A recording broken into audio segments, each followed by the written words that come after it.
Këtë të mërkur është mbajtur mbledhja e qeverisë pas mbledhjes Ministri i Infrastrukturës dhe Energjisë Enea Karakaçi foli për mediat lidhur me vendimet e miratuara. Ai u shpreh se një nga aktet ishte masa e subvencionimit për transportin qytetas, ndërqytetas dhe rreth qytetas. Ky kompensim sipas ministrit do të jetë në masën 50 lekë për litër për të gjitha shoqëritë e transportit publik.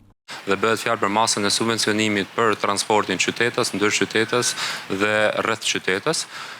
Kujtoj që para rreth një muaj ne jemi ulur me shoqatat e transportit si dhe me përfaqësues të bashkive bashkë me Ministrinë e Ekonomisë dhe jemi ulur në tryezë dhe kemi dëgjuar gjitha shqetësimet dhe problematikat e tyre. Në atë kohë ne dhamë fjalën që do kishim një masë subvencionuese, siç kishim edhe në kohën e vitit 2022 dhe konkretisht sot e kemi miratuar që bëhet fjalë për një kompensim në masën 50 lekë për litër për gjitha shoqëritë e transportit publik, të transportit qytetas, ndërqytetas dhe rreth qytetas. Dhe po ashtu një lajm i mirë tjetër që përsëri ne u angazhuam në ato takime që kemi bërë me gjitha grupet e interesit të transportit është që këtë masë subvencionuese do e fillojmë që në muajin mars. Ndërkaq Ministri i Financave Petrit Malaj njoftoi shpërsimin e kontrollit mbi mallrat e konsumit përmes pullave të reja fiskale. Ky ndryshim synon të mbyll shtigjet e falsifikimit dhe të rrisë mbikëqyrjen e tregut. Do të vendosim edhe teknologjinë track and trace në pullat fiskale, duke i dhënë mundësinë autoriteteve si tatimore dhe doganore që të ndjekin produktet që nga prodhuesi ose importuesi deri tek konsumatori i fundit.